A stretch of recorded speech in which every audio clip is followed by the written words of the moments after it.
नमस्कार विद्यार्थी मित्रांनो, पुन्हा एकदा स्वागत आहे आपलं मराठी शाळा या आपल्या आवडत्या यूट्यूब चॅनलवर. मित्रांनो, या चॅनलवर आपण नवनवीन आणि वेगवेगळ्या प्रकारचे प्रयोग सादर करत असतो.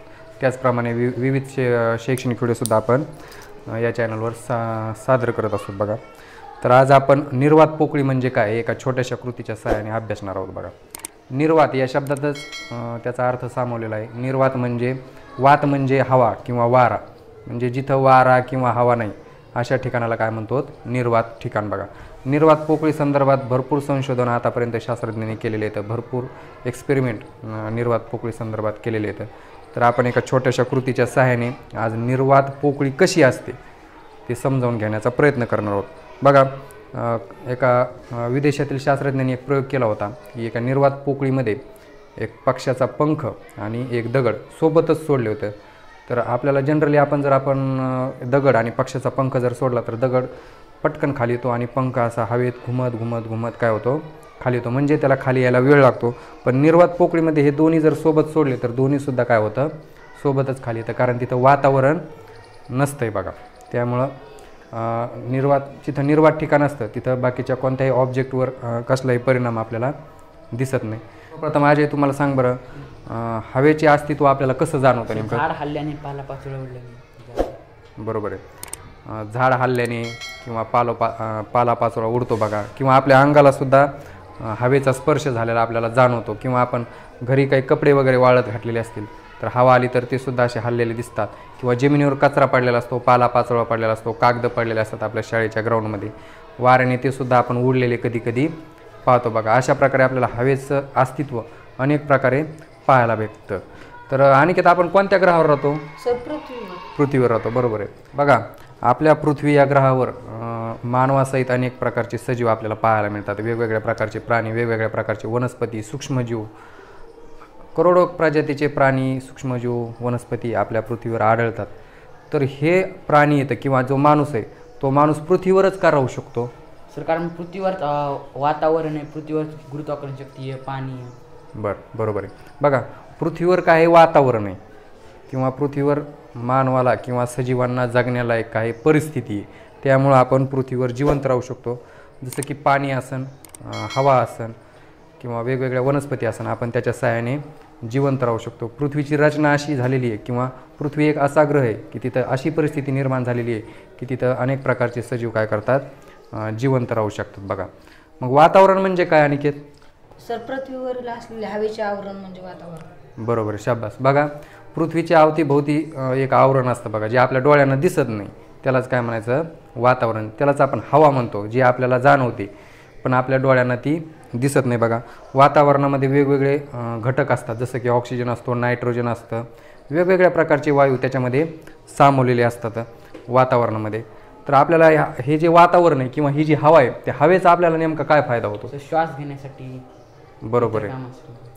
बरोबर आहे. ही जी हवा आहे त्या हवेचा सर्वात महत्त्वाचा फायदा म्हणजे बघा, हवेमध्ये ऑक्सिजन असतो आणि त्या ऑक्सिजनचा फायदा आपल्याला जीवन जगण्यासाठी होतो. आपल्या शरीरातील ज्या क्रिया येतात, जे श्वसन आहे, ती श्वसन आपण ऑक्सिजनच्या सहाय्याने करतो. बघा, पण आपल्याला एक गोष्ट आजच्या प्रयोगामधून एक सिद्ध करायची की निर्वात. बघा, पृथ्वीवरून आपण जसं जसं उंचावर जातो तसं तसं हवा काय होते? कमी कमी होत जाते. बघा, आपण जितकं जास्त अंतर पृथ्वीपासून वर जाऊ तेवढं हवेचं आवरण आहे ते काय होतं? कमी होतं, म्हणजेच वातावरण कमी होतं. आणि एका ठराविक उंचीवर गेल्यावर तिथं हवा एकदम नष्ट होते किंवा हवा राहतच नाही, तिथं हवा संपून जाते. मग अशा ठिकाणाला काय म्हणायचं? निर्वात ठिकाण म्हणायचं. जिथं कसल्याही प्रकारची हवा नाही अशा ठिकाणाला काय म्हणायचं? निर्वात. तुम्ही अवकाशामध्ये बघत असाल, बघा, अवकाशामध्ये अनेक ग्रह असतात. त्या दोन ग्रहाच्या मध्ये, दोन ताऱ्यांच्या मध्ये खूप मोठं अंतर असतं. आता हे जे अंतर असतं ते निर्वात असतं. बघा, म्हणजे त्याच्यामध्ये अजिबात हवा नसते, हवेचं तिथं अस्तित्व नसतं. मग तुम्ही म्हणता, सर, जिथं काहीच नसतं तिथं हवा असते, असा आपला एक समज आहे. पण हवा काही काही ठिकाणी नसते, त्याला काय म्हणायचं? निर्वात ठिकाण असं म्हणायचं. आणि तेच आपल्याला आजच्या या प्रयोगामधून सिद्ध करायचं आहे.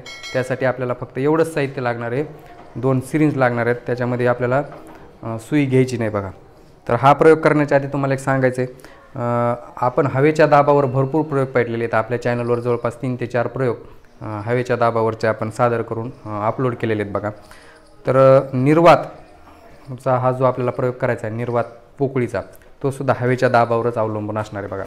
हे जो वातावरण असतं आपल्या अवतीभोवती, त्या वातावरणाचा दाब प्रत्येक वस्तूवर पडलेला असतो बघा. मानवावर पडलेला असतो किंवा आपल्या अवतीभोवती ज्या वस्तू असतील त्या वस्तूवर सतत वातावरणाचा दाब असतो, त्यालाच वातावरणीय दाब असं म्हणतात. तर बघा ही 2 सिरिंज घेतलेत मी. आजी एक तुझ्याकडे धर आणि एक तुझ्याकडे धर. आता ह्या सिरिंज तुम्हाला माहिती आहे, तुम्ही पाहिटले असतील इथं दवाखान्यात वगैरे ह्या सिरिंज आपल्याला सहजपणे उपलब्ध होतात. त्याच्या पाठीमागे बघा हा एक दट्टे असतो. डॉक्टर काय करतात, असं ओढतात सिरिंज भरण्यासाठी आणि पुन्हा काय करतात, इंजेक्शन देण्यासाठी असं दाबतात. एवढा उपयोग आपल्याला त्याचा माहिती आहे बघा. तर तुम्ही सुद्धा बरोबर तसंच करायचं आहे. पाठीमागचा हा दट्टा एकदा ओढायचा आहे. काय होतं बघा बरं, ओढला ना बघा, सहजपणे मागं आला तो का कसा आला बरं, सहजपणे आला. पुन्हा आता तो पहिल्यासारखा करा तुम्ही. आणि आता बघा याचे जे टोक आहेत हे, या टोकावर काय करायचं, असं बोट ठेवायचं एकदम पॅक आणि मग मागं ओढून बघायचं दोघांनी सुद्धा. बघा काय होतंय.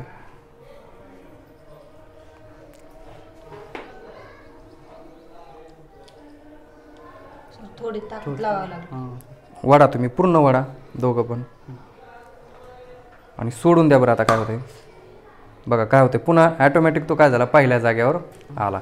तर बघा असं कशामुळे झालं, तर ज्यावेळेस बघा आपण सुरुवातीला काय केलं होतं कृती, की हा जो सिरिंजचा दट्टा आहे असा ओढला होता, तो अगदी सहजपणे पाठीमागं आला आणि आपण सोडून दिला, तो आहे त्या स्थितीमध्ये राहिला. आणि दुसऱ्या वेळेस बघा काय केलं तुम्ही, की इथं समोरचं जे छिद्र आहे त्या छिद्रावर बोट ठेवलं, नंतर तो दट्ट्या असा ओढला, तर तो बघा सहजपणे ओढत नाही, त्याला आपल्याला जरा जास्त जोर लावा लागतो, जास्त ताकद लावा लागते आणि तो सोडला की पुन्हा काय होतं, ॲटोमॅटिक पुन्हा त्या जागेवर येतो. तर बघा असं कशामुळं घडतं, ज्यावेळेस आपण हे जे इंजेक्शन आहे किंवा हे जे सिरिंज आहे असं सहज ओढतो, त्यावेळेस काय होतं, याचं जे सील असतं आतमधलं त्याच्यावर एक दाब पडतो बघा. दोन्ही बाजूने दाब असतो. एक तर या छिद्रामधून दाब आतमध्ये म्हणजे हवा आतमध्ये शिरते, हवेचा दाब असतो, आणि इकडच्या बाजूने सुद्धा काय असतं, दाब असतो. त्यामुळे सहजपणे आपण त्याला असं मागं पुढं करू शकतो.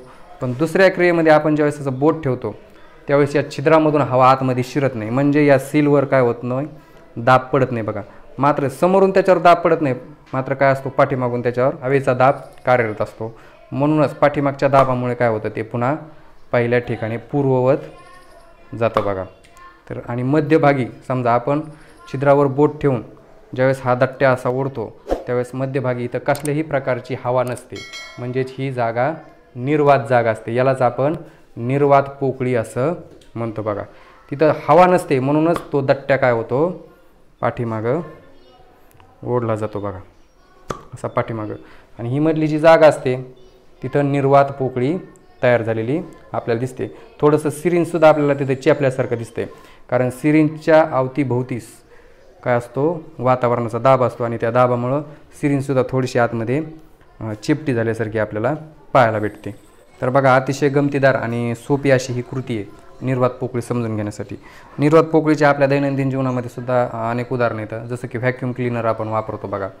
जसं की आपण घर कसं झाडतो झाडणीने वगैरे, तर व्हॅक्यूम क्लीनर असतं त्याला एक नळी असते आणि ते नळी काय करते, पाठीमागं हवा ओढून घेते आणि त्या हवेसोबत घरातला कचरासुद्धा काय होतो, आतमध्ये ओढला जातो. त्याला व्हॅक्यूम क्लीनर असं म्हणतात. पुन्हा बघा आजकाल मोबाईलला एक स्टँड भेटतात बघा गाडीला लावायला, किंवा आपण घराच्या भिंतीला ते चिटकू शकतो, तिथंसुद्धा एक व्हॅक्यूम असते एक छोटीशी. तर त्या व्हॅक्यूममध्ये काय होतं, हवा बाजूला काढून घेतली जाते आणि त्यामुळे ते भिंतीला असं काय होतं, घट्ट चिटकून राहतं. किंवा एखादा पावडरचा डबा असेल बघा तुमच्या घरी मोकळा, तर पावडरचा डबा तुम्ही असा दाबून गालाला लावला तर तो गालाला काय होतो, चिकटतो. किंवा तुम्ही हाताला लावू शकता, कुठेही लावू शकता, तो तसाच चिटकून राहतो. कशामुळे चिटकून राहतो, तर कारण दाबल्यामुळं त्या पावडरच्या डब्यातली हवा बाहेर जाते आणि ज्यावेळेस आपण तो सोडतो त्यावेळेस तिथं कसलीच हवा नसते, त्यामुळे तो डब्बा आपल्या ह्याला चिटकून राहतो. तर अशा प्रकारचे अनेक दैनंदिन जीवनात आपण व्हॅक्यूम क्लीनरच्या कृती करून पाहू शकतो, त्या अनुभवू शकतो. तर मित्रांनो, निर्वात पोकळी संदर्भातला हा एक मजेशीर प्रयोग होता, तो तुम्हाला कसा वाटला आमच्या कमेंट बॉक्समध्ये नक्की कळवा. हा प्रयोग जर आवडला असेल तर लाईक नक्की करा. जास्तीत जास्त विद्यार्थ्यापर्यंत पोहोचण्यासाठी या व्हिडिओला शेअरसुद्धा करा आणि अशाच आमच्या नवनवीन व गमतीदार प्रयोगासाठी आजच आपलं मराठी शाळा चॅनल सबस्क्राईब करा. पुन्हा भेटूया एका नवीन व गमतीदार प्रयोगासोबत. तोपर्यंत धन्यवाद.